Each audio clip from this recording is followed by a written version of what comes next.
നമസ്കാരം. റാഫ്റ്റർ ഫുട്ബോളിലേക്ക് അവർക്കും സ്വാഗതം. ലീഗുകൾ അവസാനിക്കുമ്പോൾ യുവേഫ ചാമ്പ്യൻസ് ലീഗിലേക്ക് യോഗ്യത നേടിയ ടീമുകളുടെ ചിത്രം വ്യക്തമാവുകയാണ്.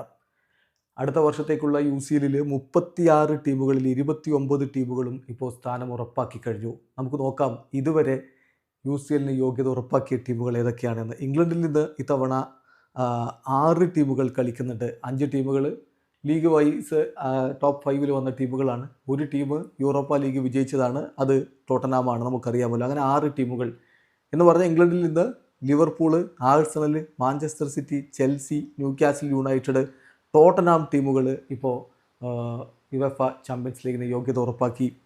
അതുപോലെ 5 ടീമുകളാണ് സ്പെയിനിൽ നിന്ന് യോഗ്യത നേടിയിട്ടുള്ളത്. Barcelona, Real Madrid, Atletico Madrid, Athletic Club Bilbao, Villarreal ടീമുകൾ അടുത്ത തവണ UCL കളിക്കും.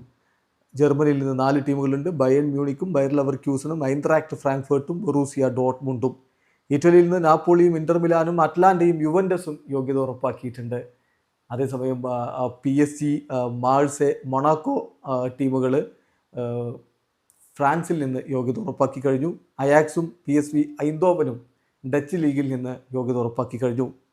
ഒളിമ്പിയാക്കോസ് ഉണ്ട്, സ്ലാവിയ പ്രാഹയുണ്ട്, സ്പോർട്ടിംഗ് CP ഉണ്ട്, ഗാലറ്റസറായി ഉണ്ട്, യൂണിയൻ സെയിൻറ്റ് ഗിലോയ്സ്. ഈ ടീമുകൾ ഇപ്പോൾ ഓൾറെഡി യോഗ്യത ഉറപ്പാക്കി കഴിഞ്ഞവരാണ്. ചുരുക്കത്തിൽ അടുത്ത സീസണിലും വമ്പന്മാർ തമ്മിലുള്ള ഏറ്റുമുട്ടൽ അതിൻ്റെ പാരമ്പര്യയിൽ തന്നെ നടക്കും എന്നുറപ്പാണ്. ബാക്കി 7 ടീമുകൾ ഏതാണ് എന്നുള്ളത് വരും നാളുകളിൽ തന്നെ വ്യക്തമാവും. എന്തായാലും ഇത്തവണത്തെ UCL ഫൈനൽ ഇനിയും നടക്കാനിരിക്കുകയാണ്. അത് ആര് കിരീടം ചൂടും എന്നുള്ളതാണ് ഇപ്പോൾ ആരാധകർ ഉറ്റുനോക്കുന്നത്.